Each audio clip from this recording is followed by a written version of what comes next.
You picked Ultramarines because you like having a plan. You want your army to move with purpose, keep moving, even when the table gets messy, and then finish the game on your terms. Blade of Ultramar is a detachment that leans into that idea. It takes the classic Space Marine doctrines and lets you use them in a very deliberate way, especially if Calgar is on the battlefield. In this video, we're going to walk through what the rules actually say, what they feel like on the table, and how to use them to play cleaner games and score more points. At the core of Blade of Ultramar is the detachment called Master and Doctrine. Here's what it does. Over the course of the game, you get up to 3 of your own command phases where you can choose one of the 3 combat doctrines, Devastator, Tactical, or Assault, from the command phase until your next command phase. That doctrine is active, and its effects apply to all the Adaptivity units in your army. Normally, once you have used a doctorate, you can't pick the same one again for the rest of the battle. But if you already have a friendly Calgar model on the battlefield, you're allowed to choose a doctrine that you've already used earlier. That is the big twist for this detachment. Now, there is some important restrictions here. This detachment is for Ultramarines only. Your army can only include Ultramarine units, but it cannot include Adaptivity units drawn from any other chapter. So if you want to use Blades of Ultramar, you're committing to being a pure Ultramarine force that fits the theme of Calgar leading a very strict Codex army. And that matters when you are writing your list. Let's talk about what each doctrine actually does in the game, and we will talk about when you might want to use each one. The Devastator doctrine is about firepower and movement. While the Devastator doctrine is active, a unit from the army is allowed to shoot in a turn which it advanced. That means your tanks, your dreads, and your infantry can push forward, roll in advance, and still fire their guns. On the table, this turns turn 1 and turn 2 from a I have to shuffle forward and lose shooting into I can take important ground and still threaten the enemy. Now, the Tactical doctrine is about staying flexible while you are in combat. When the Tactical doctrine is active, a unit is allowed to shoot and declare a charge in a turn in which it fell back. Normally, falling back means you're giving up that unit's damage for that turn. With the Tactical doctrine, the same unit can drop out of combat, fire its guns, and then charge something else if you want. That is incredibly useful in the middle turns of the game when everything is jammed up around objectives and you don't want one bad combat to shut down the entire part of your army.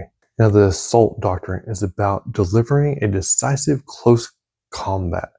While the Assault doctrine is active, a unit from your army can declare a charge in a turn in which it advanced. That means you can move, roll in advance, and then still declare charges. This is how you take a melee unit that has been staging behind terrain for the first couple of turns and suddenly throw it in the center of the table, deep into an important flank. It is a very direct way to say, this is the turn I'm going all in. Already you can see the shape of the detachment. Devastator doctrine helps you get into positioning while still shooting. The Tactical doctrine lets you untangle messy combats without losing your turn. Assault doctrine lets you extend your reach in melee and hit where it matters. The special part of Blades of Ultramar is not that these doctrines exist, we've seen them all before. The special part is that you get to pick 3 moments in the game where you want an entire army to work like this. And if Calgar is alive, you can repeat the one that fits the board state the best in this moment. Now let's look at the enhancements, because they all tell what kind of leaders this detachment wants. The first enhancement is Armour of Antoninus. It is very simple, very strong. The bearer has a save characteristic of 2+ and feel no pain ability. That works on a roll of 5 or more. That makes it where this character is harder to hurt with normal damage. And then when a wound does go through, they have another chance to ignore it.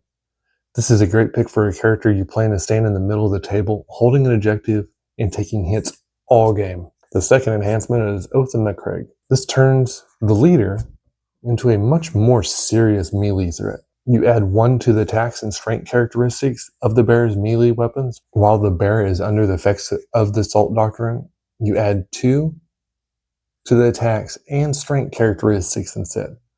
So on the turn you flip to the Assault Doctrine, and this character hits even harder and swings even more.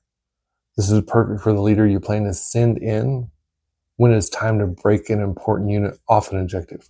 The third enhancement is Student of the Codex. At the start of the command phase, if the bearer is on the battlefield, you can choose to use an enhancement.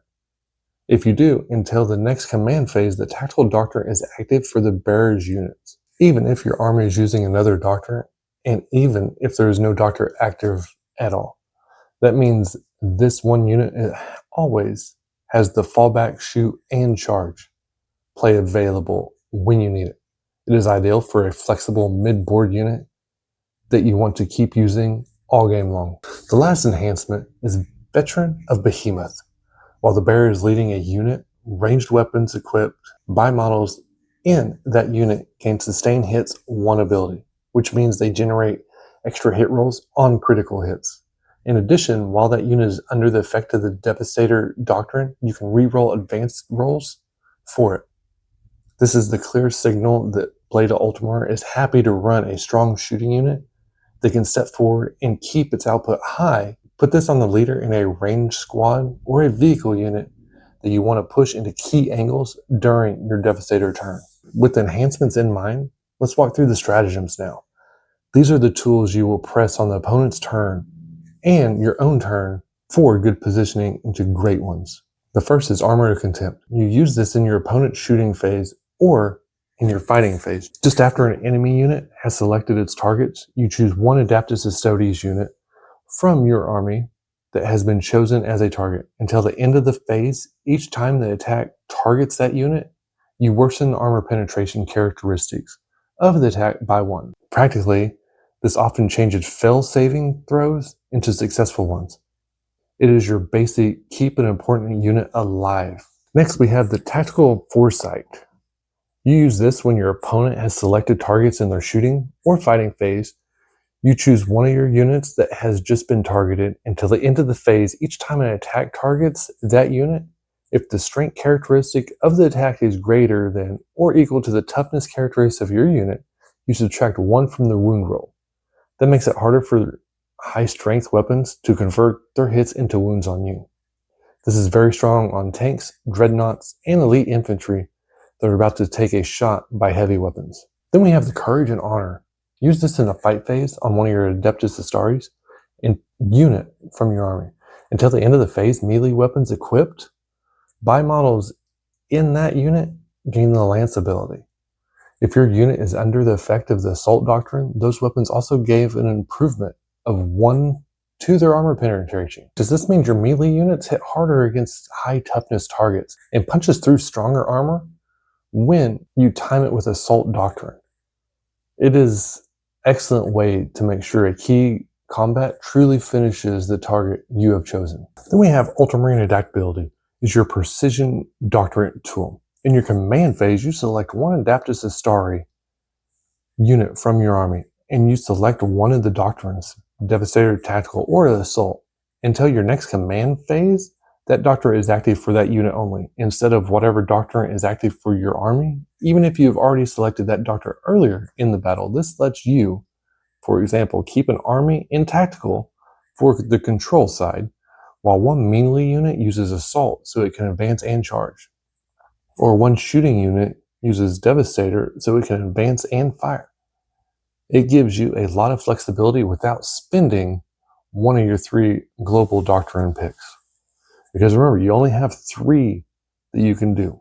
Now we have Exemplary Vigilance, is a shooting boost. In your shooting phase, you choose one Adaptus Custodes unit from your army that has not yet been selected to shoot.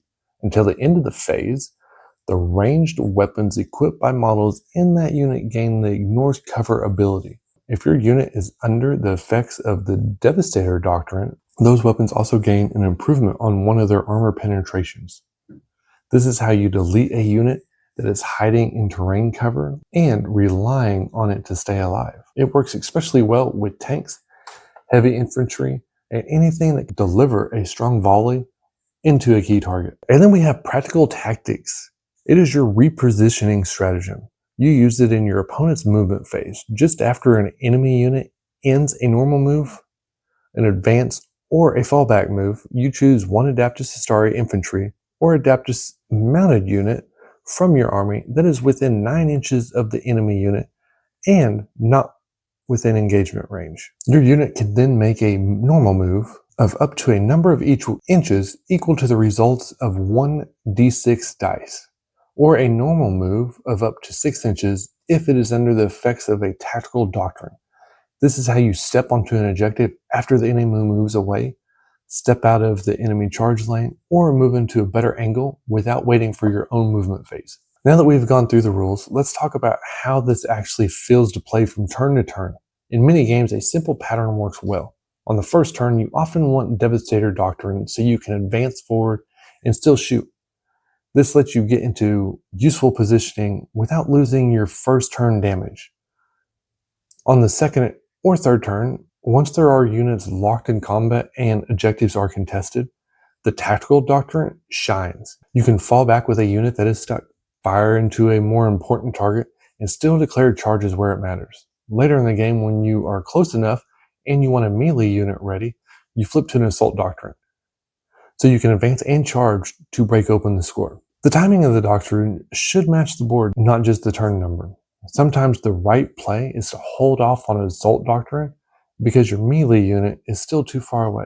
Sometimes you want to delay the Tactical Doctrine by a turn because you're not yet ready for a big scrimmage. The strength of Blade of Ultramar is that you're not forced into a fixed sequence. You can choose when the whole army changes the way it moves and fight. Calgar is still alive. You can return to the Doctrine that is winning you the game and use it again. Enhancements and stratagems then add another layer into this.